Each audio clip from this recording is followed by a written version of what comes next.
Hello and welcome. In this video I'll be showing you the new update for the Virtual Naval Air Operations T-45C Goshawk. So it has now been updated to version 1.0.1 and it's addressed some of the more urgent bugs that needed fixing. I have the list in front of me, so I'll run those off for you now. Just off the bat, you're going to need to reassign some of your HOTAS controls because they've added or fixed some of the key bindings, and this is a list of what needs redoing. DEP UFC, battery switches, engine switch, hydraulic 2 reset, rudder pedals, throttle, gear up and down, anti-skid, hook, launch bar, canopy, generator switch, HUD power and brightness. So if you have updated and realized that some of your systems aren't working because your switches aren't working, that's the reason why. So now on to some of the bug fixes. The major one, which was a huge issue, was the TACAN not working, and if you had an aircraft carrier in the mission and the aircraft carrier didn't have a second waypoint added. Now that's been fixed, so you can have an aircraft carrier without any waypoints and your TACAN will work now. And that's proof of that I've got number 1 there on the TACAN already.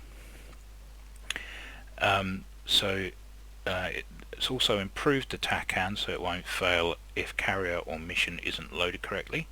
It's fixed the AI so it no longer gets stuck at the end of the catapult on launch. It's fixed the Right MFD ADI roll pointer as it wasn't showing up.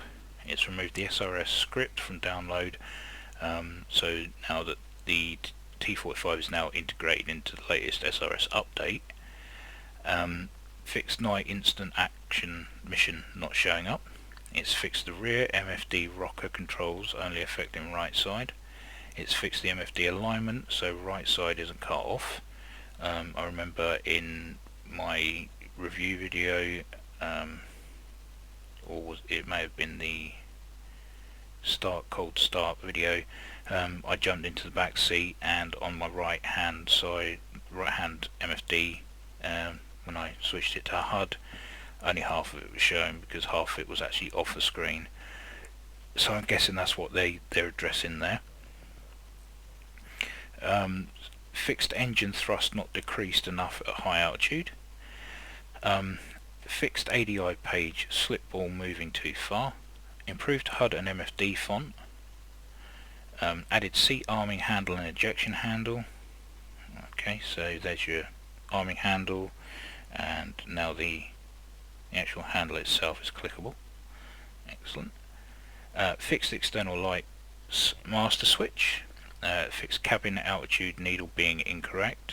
I'm guessing that could be cabin pressure. Whoever wrote that didn't make that clear. It's fixed the cage HUD button on MFD.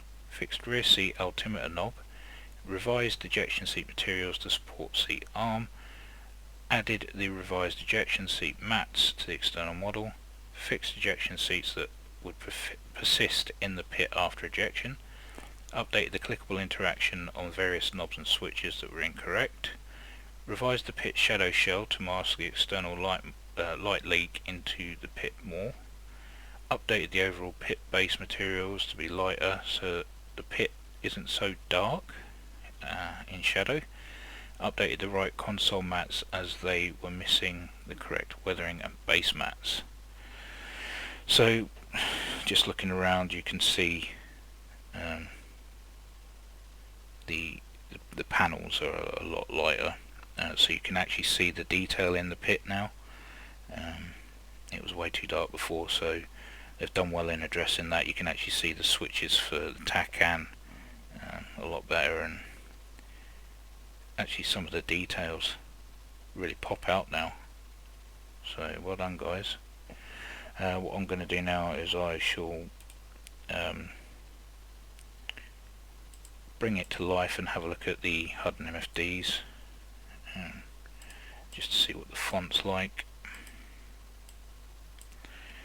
Okay, so let's get the gas turbine starter up and running.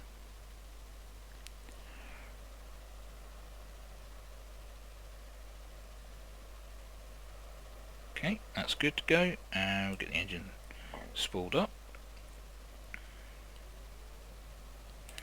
Introduce that fuel flow. Put the parking brake on because mine likes to drift forward, even in idle. Okay, get some of the bits and pieces switched on now. Calibrate that down to 0. Half flaps, and on this side we'll get the lights on.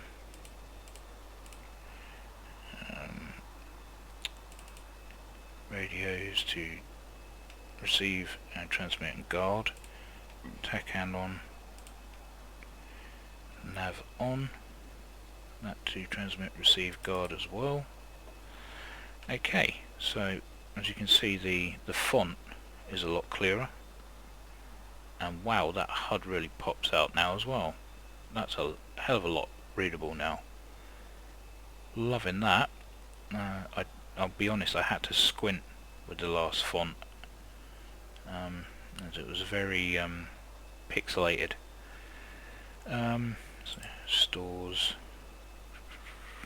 HSI. Yep, looks good. ADI looks good. Hydraulic reset and close the canopy. So as is, we're pretty much good to go. Hook bypass button no longer clickable, but I guess that's not exactly an urgent requirement as there are no cables to catch at any of the airfields as of yet. Pitot switch works still.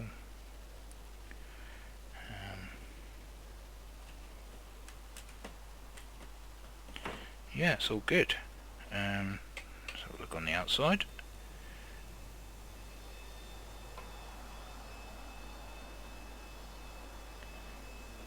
Yeah, looks good. Like it.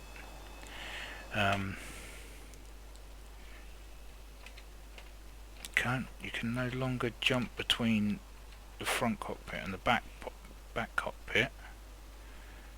Not sure why that is, because in the previous version. But yeah, that's the latest update, and what an update it's been. Nothing external, not that that's important, but the seat arming.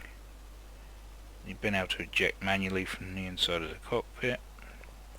The fonts have really improved everything in here on the HUD, the MFDs, and the scaling down of the grey or black grey has made all the difference.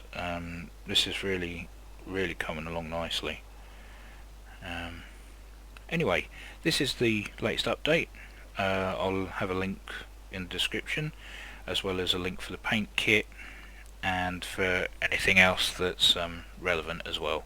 So yeah, get it downloaded. Mine took a little while, about 2 hours, but that just could be my pants internet. So anyway, that's the latest update. Can't wait to fly some multiplayer. See you out there, take care, and as always I'll see you in the next one.